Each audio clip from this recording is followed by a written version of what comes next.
A la luz de la entrevista que encabeza este volumen, entendemos mejor el prólogo que encabeza este otro. En el cine, de Alberto Moravia, bueno, se anuncia así. Alberto Moravia en el cine. Puede unirse con el autor y pensarse Alberto Moravia en el cine. 148 películas de autor. Y el subtítulo comercial, porque esto es un anuncio, esto es para que se venda, un crítico de excepción nos desmenuza con profundo espíritu analítico una serie de películas que han hecho historia. Muy importante, que son películas de autor, no cualquier película, películas de autor. Bueno, pues este libro, que viene con su retrato de... Bueno, da igual, lo encontraré con facilidad, con su retrato de Moravia, con el comienzo de la entrevista. Voy a desnudarlo, porque ya se sabe lo frágiles que son las solapas. En el cine, de Alberto Moravia. Bueno, pues se encabeza con una entrevista de Moravia concedida a Giuseppe Catalano, que se titula ¿Cómo se contempla una película? Y aquí dice Moravia, la clasificación por géneros es del todo arbitraria. Bueno, le pregunta a Caetano, abordemos ahora el tema de los géneros cinematográficos. ¿Cómo se debe uno comportar? ¿Es mejor seleccionar o ver de todo? Esta es la pregunta. ¿Hay que seleccionar el cine que uno ve por géneros, según Catalano, o hay que ver de todo? Y responde Moravia, la clasificación por géneros es del todo arbitraria. Hay una sola clasificación válida, la que divide las películas en dos grandes categorías, las comerciales y las de autor. A pesar de que ya digo que esto de llamarlo de autor es un truco comercial para vender este libro entre un público que a diferencia del que compra, del que compra equipos de sonido, bueno, no lo sé, cualquier objeto de deseo capitalista no vinculado a un ansia de destacar culturalmente. A diferencia de los que compran pantalones vaqueros, por ejemplo, pantalones vaqueros que han de ser de marca y no yugoslavos, como aquellos por los que le dan una paliza al protagonista de la novela fantástica satírica de Yevtushenko. Aquellos que quieren comprar libros en general se sentirán más atraídos por semejante título, cine de autor, que por un libro que propone cine comercial, cine popular. Esto es un truco comercial, con lo cual aquí tenemos una paradoja enorme, porque si distinguimos el cine de autor del cine comercial, el cine de autor ha de ser de alguna manera comercial, aunque lo sea en muchísima menor medida que el gran cine, el cine popular, pero también es comercial y también quiere dinero, y si no, no pondría esto de películas de autor en la portada cuando no están en el título original. Es un añadido del editor para vender libros.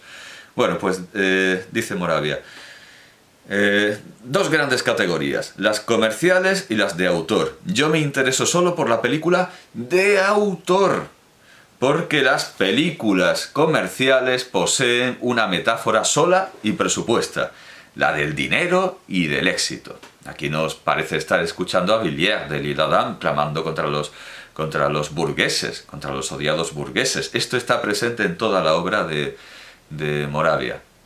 En el cine, él quiere ser elitista, él quiere ser aristocracia y ocuparse solo del cine de autor, como aparece en la portada.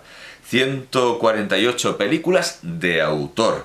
Sin embargo, en la página siguiente nos sorprende muchísimo que entre las películas que ha ido a ver y ha analizado y ha hallado dignas de comentario, porque ya ha quedado claro que él solo va a ver películas de autor, está Garganta Profunda. Dice, por ejemplo, Deep Throat, o sea, Garganta Profunda, esa película porno que dio nombre a un informante de la investigación contra Nixon.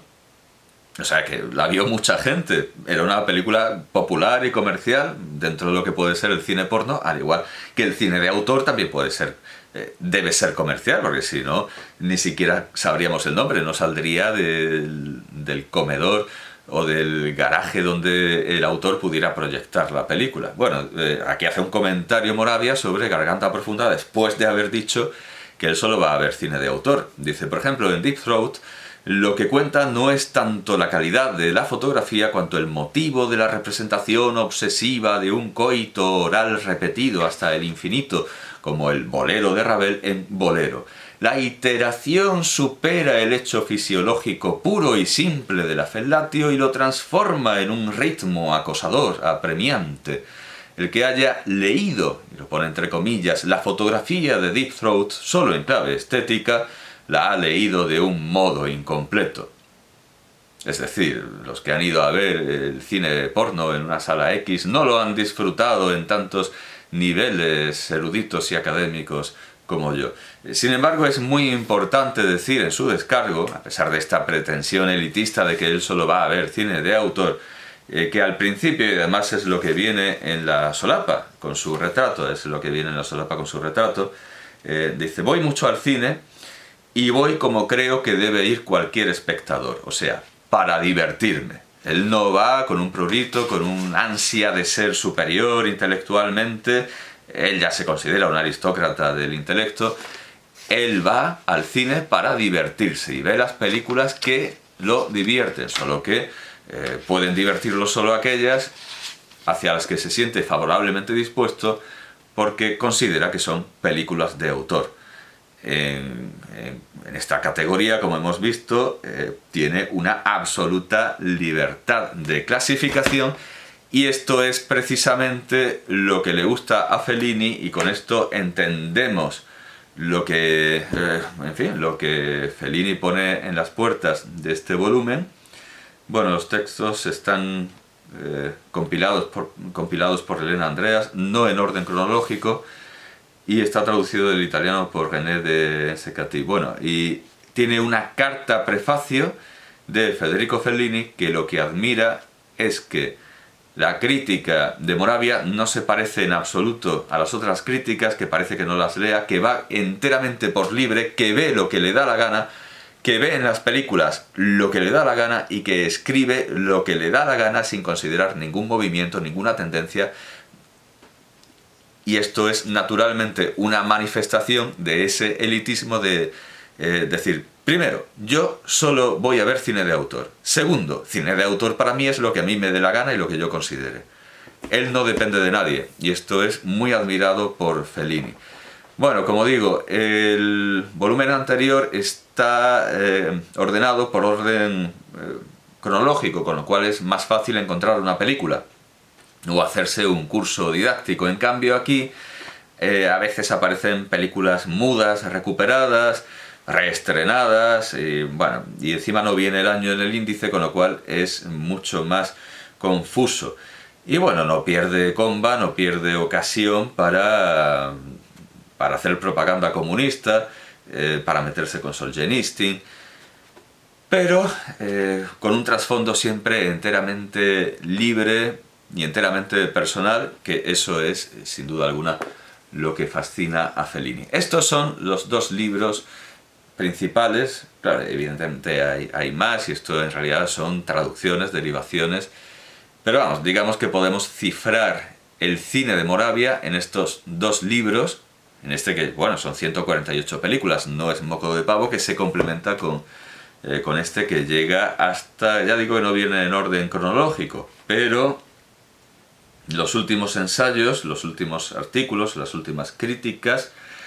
La última crítica que aparece aquí es de La voz de la luna, de Fellini, precisamente.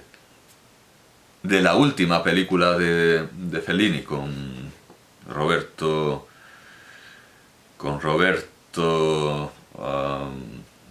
Benigni. Es de 1990. Pero ya digo que como a veces aparecen películas mudas, películas antiguas que simplemente se han reestrenado, no sé si... Pero bueno, podemos decir que sí, que comienza, yo creo que con Méliès, o desde luego empieza con Fritz Lang, pero Fritz Lang no es el autor, Metrópolis de Fritz Lang, pero no es el autor más antiguo, y es un poco confuso, porque además luego cuando una película recupera temas o asuntos o novelas que se han rodado antes, hace un comentario general. Bueno, un poco confuso, pero completo, muy completo, muy completo. Estos son los dos libros para conocer el cine de Moravia, pero claro, para conocer cómo Moravia ve el cine. Moravia tiene una relación con la cinematografía desde el año, por lo menos desde el año 40, que tiene su primer guión, que es una adaptación de Santa Rogelia, de Armando Palacio Valdés. Es una conexión que seguramente muy pocos se esperarían, pero la primera película de Alberto Moravia es una adaptación de Armando Palacio Valdés, a quien ya he presentado. Esta carrera cinematográfica empieza en 1940 y se prolonga de una manera verdaderamente impresionante, tal como recoge IMDb, the Internet Movie Database, que presenta como sus principales películas, en este caso películas basadas en su obra, El desprecio, de 1963, de Godard, El conformista, de 1970, que está basado en esta novela, que presenta esta ilustración en la colección del diario El Mundo, pero que presenta una colosal ilustración casi científica, realista, porque usa arquitecturas reales, en la película de Bernardo Bertolucci, de 1970. Y también Sirenas en Sociedad, de 1958, lo da en este orden, que es el título español, de Riuscirà il nostro amico ad impalmare la sua dolce metà. En español se tradujo en 1958 como Sirenas en Sociedad. Estas son las tres películas que, digamos, la crítica, el público anglosajón y especialmente norteamericano considera como principales, como para poner en su biografía. Se nos dice también que estuvo casado con Carmen Llera y Elsa Morante y que murió en 1990 en Roma, con lo cual la última película de Fellini, de 1990, es también la última crítica de Moravia. Ahí termina. El cine de Moravia termina con su vida. Y el cine de Fellini, evidentemente también. Bueno, que nació en 1907, murió en 1990 y sí, nos propone estas 4 películas que pone en grandes carteles, conocido por El desprecio, El conformista, Riuscirà, Le Mépris, porque es una película francesa de Godard, Il conformista de Bertolucci, Riuscirà il nostro amico ad impalmare la sua dolce metà, 1958, y La giornata balorda, de 1960. Me extraña mucho que en toda esta en esta selección, que de esta selección esté ausente la que para mí es quizás su película más impresionante, porque ya digo que si Bertolucci no hubiera tenido esas arquitecturas maravillosas, la historia sería mucho más aburrida, en tanto que la historia de esta película, que en español se conoció como Dos mujeres, es terrible y estremecedora por la narración conseguida por medios neorrealistas, es decir, muy simples, por un cine casi de vivir día a día y conseguir lo que se puede, incluso en cuanto a película. Dos mujeres, de Vittorio De Sica, que ABC editó en esta edición de lujo para homenajear a Sofía Loren en una colección de grandes estrellas cinematográficas, y el cuadernillo del interior no está dedicado a Vittorio De Sica, sino a Sofía Loren, pero bueno, naturalmente hay un comentario sobre la película, el rodaje, notas sobre el rodaje, sobre la actriz en esa... Bueno, hay una sección diciendo que es una actriz desaprovechada. Hombre, no diría yo. Es un acordeón en realidad, con lo cual hay capítulos que se ven de esta manera. Esta como digo, en general dedicado a la figura de Sofía Loren, Pero bueno, es provechosa para conocer detalles sobre el rodaje de lo que en España se conoce como Dos mujeres, pero que en realidad es La Chochara. La Chochara es el título original. En español se consideró que era más comercial llamarlo Dos mujeres. Lo malo es que en la edición impresa, en el libro, también se le cambió el título y se prescindió de ese dialectalismo y se tradujo como La Campesina, precisamente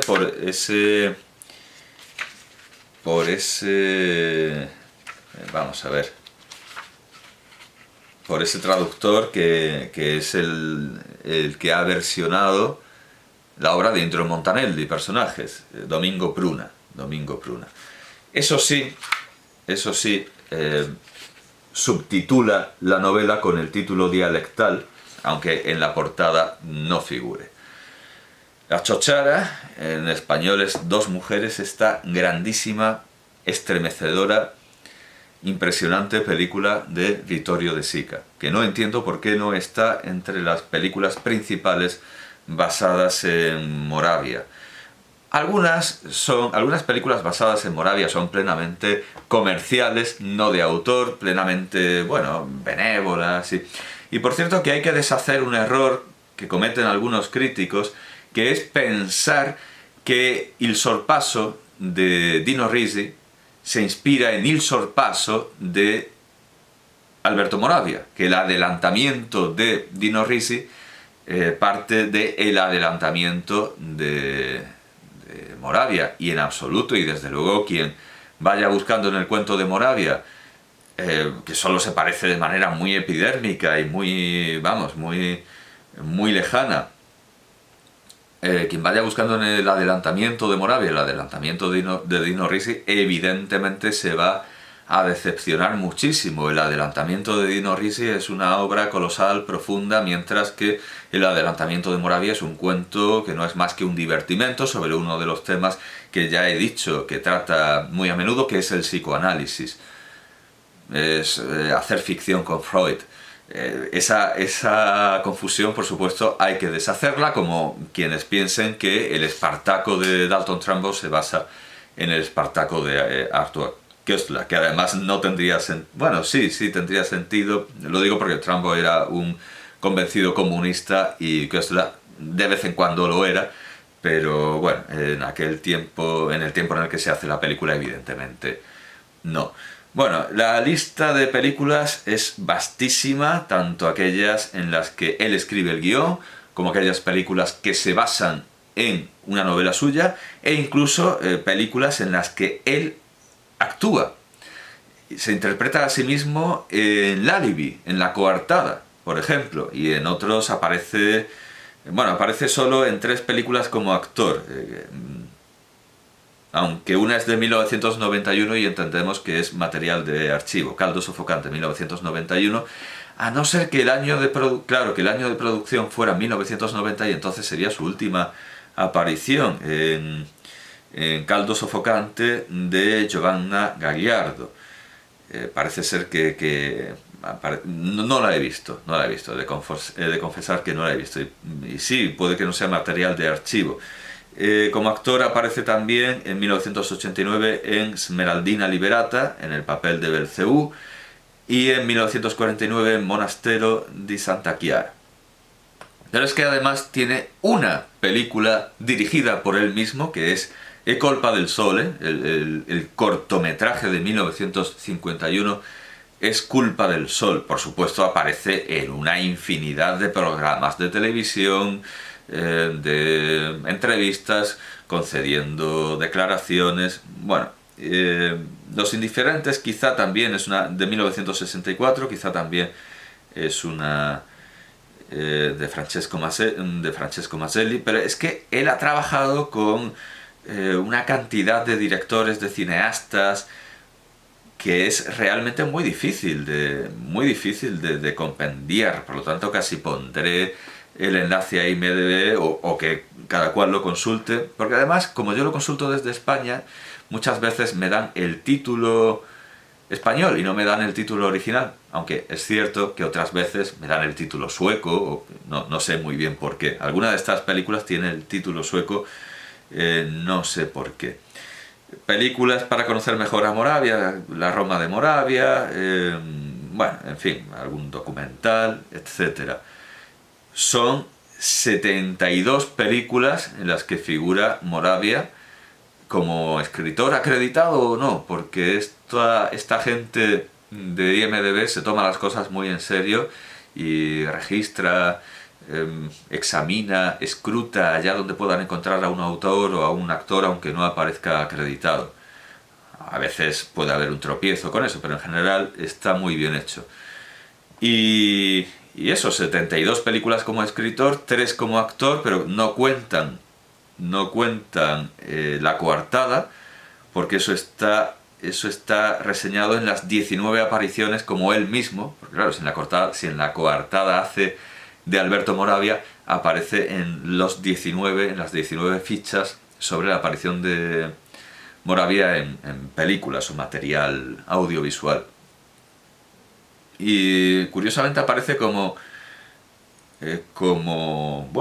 comparsa en Magia Nuda, en Magia Desnuda, que es un documental de Alfredo Castiglioni, Angelo Castiglioni y Guido Guerrasio. Entiendo que debe ser uno de estos documentales un poco sensacionalistas, espectaculares y medio falsos. Sí, efectivamente, del estilo de Mondo Cane, o sea, nada serio y todo muy espectacular y sensacionalista. Supongo que Moravia aparecerá allí como material de archivo, no creo que... porque esto ha de ser una película de ínfima calidad, aunque ya hemos visto que a Moravia pudo interesarle como le interesó Garganta Profunda, no lo sé. En todo caso, el que sea un documental sobre África me lleva a otro aspecto en el que naturalmente Moravia muestra su aristocratismo, que son los viajes. Él viajó ante todo, por supuesto por Europa, pero ante todo, y de manera más eminente y clara, por China, por la India y por África, y escribió libros de viajes sobre todas estas tierras. No tengo sus libros sobre la India, pero uno de sus libros sobre África me confirma el prejuicio que tenía acerca de cómo sería su acercamiento a otras culturas y especialmente a estas consideradas arcaicas, retrógradas, conservadoras, etc. Tengo aquí el libro ¿A qué tribu perteneces?, que es algo que dicen muchos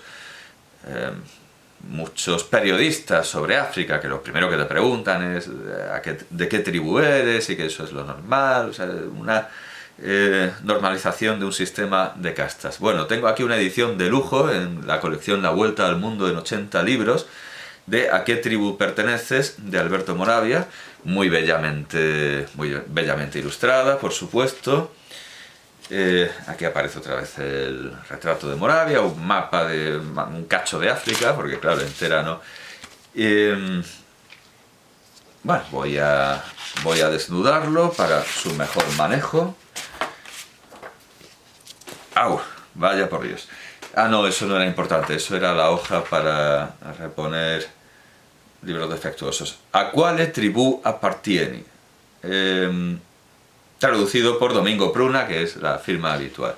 ¿A qué tribu perteneces? Y quería leer un fragmento, que mejor que un ejemplo. Ya digo que es una edición ilustrada. Aquí tenemos una mezquita de la República de Chad. Está ilustrada y supongo que, bueno, habrá un cuadernillo de fotografías en color. No recuerdo. No, es todo en blanco y negro a diferencia de otros volúmenes, como el volumen de los rusos de hoy, de Finkelstein. Bueno, aquí solo hay fotografías en color de gran calidad. El archivo... Claro, para que una fotografía aparezca en color ha debido ha tenido que ser fotografiada en color. Si estas fotografías originalmente son en blanco y negro, evidentemente está bien y tienen un valor artístico y antropológico indudable. Bueno, pues quería leer este fragmento de Moravia que perpetúa esa mirada colonialista que tienen los socialistas italianos, que ya vimos de una manera exacerbada y caricaturesca en Antonio Labriola, recogido por Gramsci, aquello de cómo hay que educar a un papú, y decía a alguien de Papúa, ¿verdad? Y cómo decía, y qué decía Antonio Labriola, recogido por Croce. Pues lo primero es reducirlo a la esclavitud. Lo primero, esclavizarlo. Y luego ya sus nietos o sus bisnietos a lo mejor pueden gozar un poco de nuestra educación. Pues esa mirada colonialista del socialismo italiano, que evidentemente se nutre del imperialismo soviético, que es multirracial y todo lo que se quiera, pero que ve a estos pueblos como a pueblos necesitados de educación. Yo he visto bastantes, dibujos animados soviéticos que presentaban a los estudiantes negros como agentes venidas de una civilización muy rudimentaria, que naturalmente eran tolerados y recibidos con los brazos abiertos, recibidos con los brazos abiertos en el nuevo orden soviético, en ese radiante porvenir, pero que necesitaban una especial atención y educación, porque se asustaban de la tecnología y tenían muchísimas cosas que aprender, porque venían de poblados con el suelo de tierra y sin... por un lado toman ese imperialismo soviético y por el otro está evidentemente siempre la herencia del imperialismo original, el de Julio César, el imperialismo romano, que ven reflejado también en la Iglesia. Entonces un socialista italiano tiene la idea del imperio y la idea colonial en la sangre, aunque haya reemplazado ese imperio africano extraño con plumas de avestruz de Mussolini por el imperio del padrecito Stalin, pero son imperialistas, y de ser imperialista a ser colonialista hay un negro de uña, esa metáfora que usaba tanto Quevedo y que afortunadamente ya nos resulta extraña, porque con la sola excepción de los mecánicos que están todo el día manejando grasa que no se les va de las manos, nosotros nos lavamos las manos y las uñas, y el negro de uña es una unidad de medida ya arcaica, gracias a Dios. Bueno, pues dice Alberto Moravia: prueba de ello es que la palabra, lo pone en mayúscula, entre los dogones es mucho menos abstracta, mucho más física que el verbo occidental. Para los dogones no existe un pensamiento propiamente dicho. El pensamiento consiste en, lo pone entre comillas, palabras que están en el hígado, o sea, en vapores, también entre comillas. Y en efecto, la palabra interior, o sea, el pensamiento, estaría constituida de agua, aire, tierra y fuego. Esto muy africano no es, claro, esto es griego, y los griegos son el germen, el corazón, el núcleo, la semilla de la civilización occidental de la que estamos tan orgullosos, la civilización grecolatina. Bueno, pues resulta que aquí tenemos los 4 elementos que se proponen como algo muy curioso, muy típico, muy africano, pero está en el germen de la cultura grecolatina y por lo tanto occidental. A su vez, estos 4 elementos se fundirían en una proyección sonora de la personalidad, es decir, en sonido. De otra parte, análogamente al dios Amma, que es un calderero, el hombre que habla es un tejedor. Hablar, en efecto, es sinónimo de tejer en el lenguaje antropomórfico de los dogones. La boca es un telar. Los dientes, la lengua, el paladar, la garganta son partes del telar. El discurso que sale después que el telar, la boca, ha hecho su trabajo, es un tejido.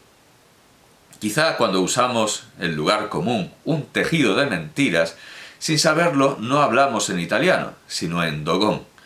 Como fuere, está claro que una concepción tan fisiológica y tan física de la palabra puede conducir difícilmente al pensamiento racional y abstracto. En fin, vamos a ver. La mirada colonial, paternalista, benévola,